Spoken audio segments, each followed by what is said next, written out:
Waalaikumsalam warahmatullahi wabarakatuh. Ya, tempat ruh di alam barzah. Kira-kira di mana? Ini dibahas oleh Ibnul Qayyim Al-Jauziyah di dalam kitabnya Ar-Ruh. Dibahas juga oleh Imam Qurtubi dalam At-Tadhkirah, tapi tidak secara detail. Di dalam Syarhus Sudur juga tidak secara detail. Kemudian ada cerita juga di dalam Irsyadul Ibad karangan Syekh Zainuddin Al-Malibari juga tidak secara detail. Yang detail itu di dalam kitab Ar-Ruh karangan Ibnul Qayyim Al-Jauziyah. Hadirin jamaah yang dimuliakan Allah, orang yang meninggal dunia ruhnya ditempatkan di alam barzah. Cuman alam barzahnya ini beda-beda. Ada yang alam barzahnya itu dipenuhi dengan nikmat kubur, dan ada yang alam barzahnya dipenuhi dengan azab kubur. Ya.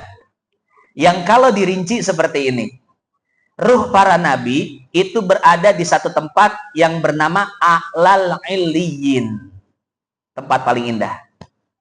Ruhnya para syuhada itu diletakkan di tembolok burung hijau. Yang mana tembolok burung hijau itu sangkarnya menggantung di bawah arash. Kemudian burung hijau itu bebas keluar masuk surga. Jadi para syuhada, orang yang mati syahid ketika di dunia, mereka bisa masuk surga walaupun belum bisa menikmati fasilitas-fasilitas surga. Cuman ngelihat doang, Pak. Ibarat Bapak Ibu ngelihat perumahan mewah itu dari mobil. Keliling, ngelihat, oh Masya Allah rumahnya bagus, tamannya bagus, fasilitas lengkap. Itulah para syuhada, ada di tembolok burung hijau. Burung itu keliling surga, cuman lihat keindahan surga aja. Itu para syuhada. Orang soleh ada yang di Al-Baydo, ada yang di Jabiyah, ada yang di tempat lain. Intinya semua mendapatkan nikmat-nikmat kubur.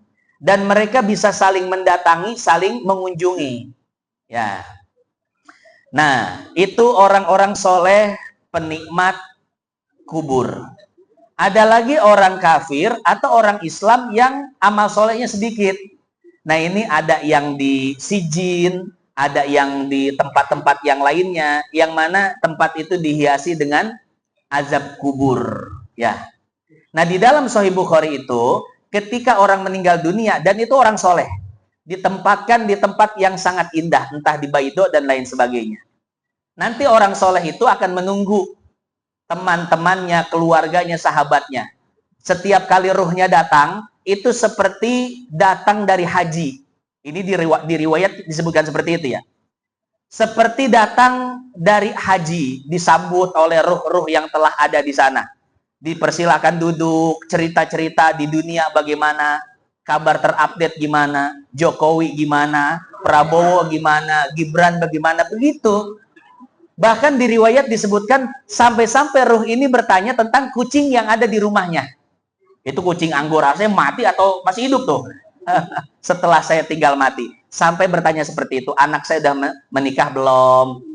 Anak saya bagaimana, ke masjidnya rajin atau enggak? Sampai-sampai ditanya seperti itu Bapak Ibu. Ya. Nah kemudian ada ruh baru yang datang. Ruh lama bertanya, mana si Fulan? Teman kita, jamaah Majelis Aisyah Basuni. Kata ruh yang baru, lah perasaan dia matinya duluan daripada saya ini baru nih. Dia sudah setahun yang lalu. Kata ruh yang lama, loh kok nggak ada di sini? Terus di mana dia? Ditanya sama malaikat, kata malaikat, dia mau mampir dulu.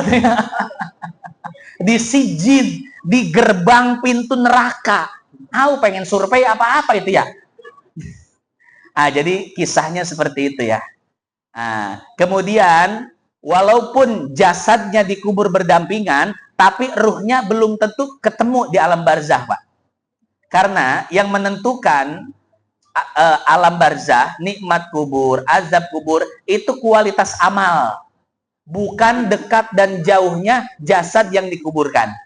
Bisa jadi jasadnya dikubur berdampingan, tapi ruhnya tidak bertemu di alam sana. Dan bisa jadi Kuburannya berjauhan, tapi ruhnya akrab di sana. Al arwah junudun mujannada. Fama ta'alafa minhu, fama ta'arofa minhu, iktalafa. Wa ma tanakaro ikhtalafa.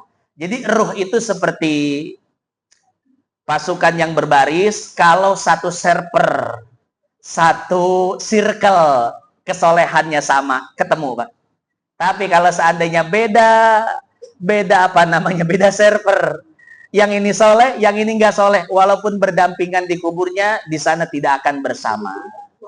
Kurang lebih seperti itu. Wallahu a'lam bishawab. Assalamualaikum warahmatullahi wabarakatuh. Waalaikumsalam warahmatullahi wabarakatuh. Ustaz, tadi dijelaskan kalau membaca Al-Quran itu harus sesuai dengan tajwidnya. Maksudnya ya, kalau tidak sesuai dengan tajwid maka berdosa. Bagaimana cara untuk menghindari agar kita tidak berdosa dalam membaca Al-Quran?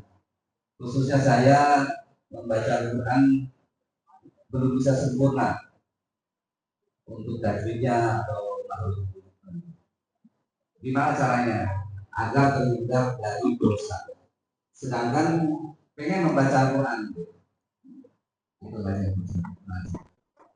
Ya, jawabannya sudah tertera di bait Jazariyah yang tadi, ya.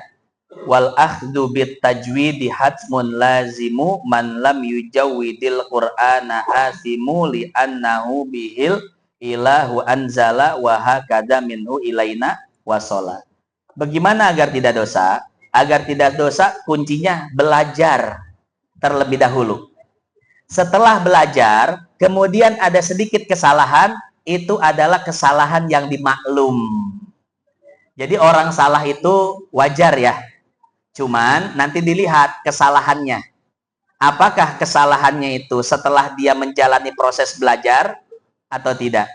Kalau dia salah baca Quran, sementara dia sudah belajar, maka kesalahannya akan dimaklumi oleh Allah. Ya, dengan syarat pula dia terus belajar dan terus memperbaiki. Tapi kalau seandainya kesalahannya itu karena memang dia tidak belajar tajwid, maka kesalahannya itu akan dianggap sebagai kesalahan yang berdosa. Ya.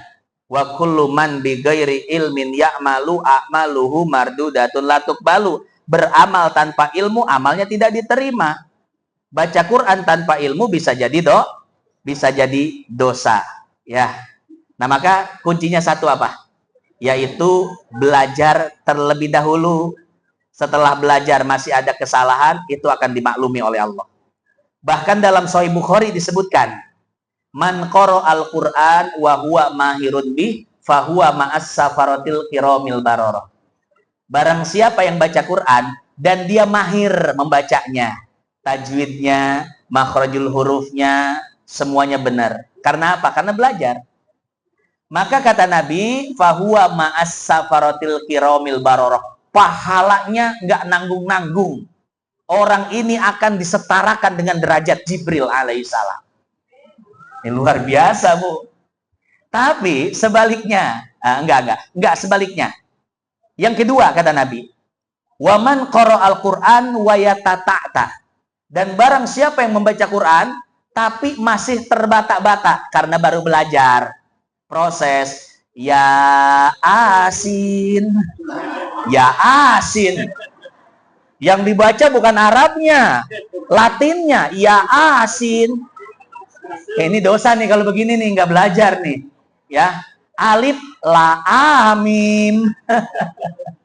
Dosa nih kalau yang nggak belajar begini ya, cuman baca Latinnya. Udah belajar, tapi belum sempurna. Dia baca Quran, wa yatata'ta, terbata-bata, kata Nabi. Falahu ajroni, maka dia dapat 2 pahala. Pahala baca Quran dan pahala terus belajar membaca Al-Quran. Jadi ibu, bapak yang baca Qurannya masih tersendat-sendat, terbata-bata, jangan nyerah. Terus baca. Insya Allah satu saat lancar.